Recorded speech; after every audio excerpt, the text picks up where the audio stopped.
Hi అండి. ఈరోజు మీకు నేను చింతపులుసు ఎలా చేసుకోవాలో చూపించబోతున్నాను.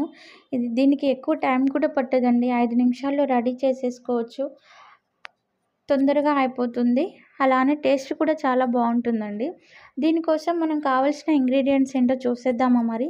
దానికోసం ముందుగా మనం కొంచెం నిమ్మకాయ సైజంత చింతపండు తీసుకోవాలి. కొంచెం కరివేపాకు, ఎండుమిర్చి, పోపు గింజలు, ఆనియన్స్, పచ్చిమిర్చి, కొంచెం కొత్తిమీర తీసుకొని ఇలా పక్కన పెట్టేసుకోండి.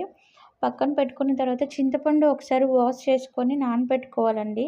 నానబెట్టుకున్న చింతపండులోంచి మనం గుజ్జు తీసుకొని అది పులుపుకు తగినంత వాటర్ వేసుకొని ఇలా బౌల్‌లో పెట్టేసుకోండి.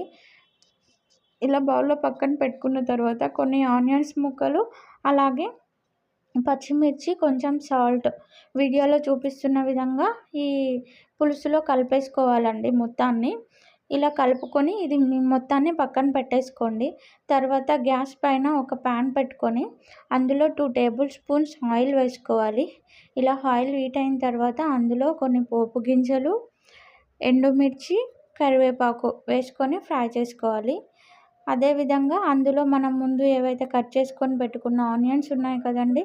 ఆనియన్స్, పచ్చిమిర్చి ముక్కలు వేసుకొని ఇలా ఒకసారి కలుపుకొని వీటిని కూడా ఫ్రై చేసుకోవాలండి. ఇందులోనే కొంచెం పసుపు, కొంచెం అల్లం వెల్లుల్లి పేస్ట్ వేసుకోవాలి. మనం పులుసులో కలుపుకున్నాం కదండీ సాల్ట్ అనేది, అది ఒకవేళ సరిపోకుంటే ఈ పోపులో సాల్ట్ వేసుకొని ఒకసారి రుచి చూసుకొని అడ్జస్ట్ చేసుకొని కలుపుకోండి ఒకసారి. ఈ పోపు మొత్తం ఇలా ఫ్రై అయిన తర్వాత మనం ముందు కలిపి పెట్టుకున్న చారు ఉంది కదండీ! ఆ చారు మొత్తాన్ని దీంట్లో వేసేసుకోండి. అంతే అండి. ఎంత రుచికరమైన ఈ చింతపులుసు అనేది రెడీ అండి. మీరు కూడా ఒకసారి ట్రై చేయండి. ఎలా కుదిరిందో కామెంట్ చేయండి. Thank you.